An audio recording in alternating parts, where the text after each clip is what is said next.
que é feita essa recuperação, tá? A própria Receita Federal reconheceu isso. E eu tô passando isso aqui para vocês agora, por quê? Porque para quem vai começar, né, pode ser até estudante de direito, tá?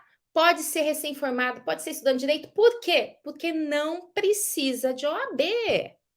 Não precisa, não é uma ação judicial, tá? Então, qualquer um, mesmo estudante de direito aí, já pode fazer isso aqui. É uma coisa, inclusive, super recente. Olha só. Depois dessa decisão, ela foi o quê? Em outubro agora.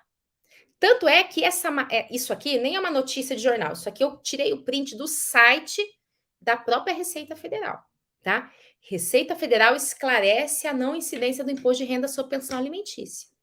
Após a decisão do STF, valores decorrentes de direito de família, como pensão alimentícia, não são mais tributados. Portanto, devendo, ser declarados como valores não tributáveis. E o que acontece? Como é que você faz a recuperação desses valores? Quando é no própria declaração do imposto de renda. Então, uma das coisas que eu falo que, às vezes, para você poder até falar com o cliente com mais propriedade, você precisa o quê? Conhecer aquele assunto. Então, já fica a dica para quem nunca declarou um imposto de renda. Vamos dizer assim, nunca trabalhei, eu nunca tive renda necessária, suficiente para declarar imposto de renda. Entra no site da Receita Federal, procura lá, Programa de Declaração do Imposto de Renda e baixa ele no seu computador. Explora, abre ele no seu computador e começa a olhar lá, né? Você vai ver que tem um campo para indicar lá quais foram os rendimentos recebidos que são tributáveis, né? Que é o salário, por exemplo. Agora, quais são os rendimentos? Tem outra faixa que é rendimentos isentos e não tributáveis. Por que eu estou falando dessas duas faixas? Porque vamos dizer que eu tenha recebido pensão alimentícia. Eu declarei o meu imposto de renda e lá na ficha de rendimentos tributáveis, coloquei o valor da pensão alimentícia que eu recebi no ano. Ah, nesse ano eu recebi ao todo 100 mil de pensão alimentícia. Coloco lá. O que acontece então? O programa gerador da Receita Federal, ele próprio calcula o valor do tributo devido.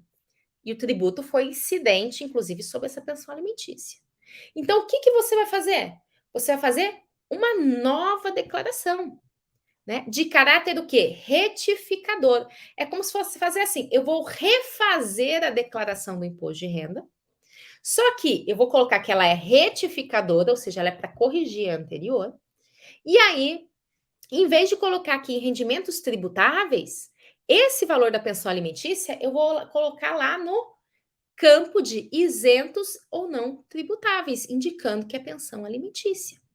E aí o programa da Receita Federal vai fazer o quê? O cálculo.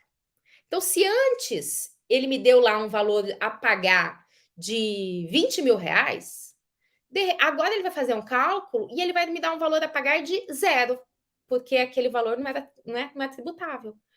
Como ele me deu um valor a pagar de zero, o que aconteceu? Eu paguei 20 mil, só que era para ter pago zero. Então, a partir daí, eu vou fazer também administrativamente, também pelo site, né? Um programinha lá chamado Perdecomp, né? Eu vou fazer o pedido de restituição. Tá? Se a pessoa recebeu alguma coisa de restituição, recebeu 100 reais de restituição, e agora ela vai receber mais ainda por causa disso aqui, não precisa nem fazer perder comp, porque já vai entrar lá na conta que foi declarado para restituição. O Newton está fazendo aqui uma pergunta importante, Newton, e eu concordo com você. Eu diria até que é uma tese filhote. O que é uma tese filhote? Porque eu falo que o direito tributário, ele é vivo. O direito tributário, ele é dinâmico. Todo dia tem uma novidade. Inclusive, por isso que lá no Você Tributarista, né, eu estou sempre colocando aula nova, né, porque vai mudando, a situação vai mudando, né? E, então, vejam só, tese filhote é o seguinte, o STF decide um caso. Ele decidiu aqui exatamente pensão alimentícia do direito de família. Só que, poxa vida, se a pensão alimentícia do direito de família é para sobrevivência, uma pensão previdenciária em razão da morte de um sujeito que deixou lá o seu dependente e ele está recebendo porque ele era dependente de uma pensão, poxa vida, também é um item de sobrevivência. Então, quando eu falei que isso aqui não vale para as pensões por morte, né, pensão previdenciária, por exemplo, não vale administrativamente, desse jeito. Você não vai sair fazendo a recuperação administrativa. Por quê? Porque a decisão foi específica do direito de família. Mas por que foi específica do direito de família? Porque foi pedido só isso, né? Foi o Instituto de Direito de Família que entrou com a ação, ele só pediu isso. Então, sim, vale fazer. Você conhece alguém que recebe uma pensão previdenciária outra? Você não vai poder fazer isso aqui administrativamente. Mas dá para usar essa decisão como fundamento para uma ação judicial.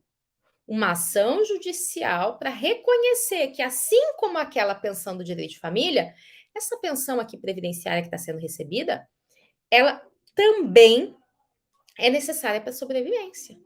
E, portanto, também não deve ser tributada, também tem caráter alimentar. Então, vale sim, Newton, mas aí precisando de ação judicial.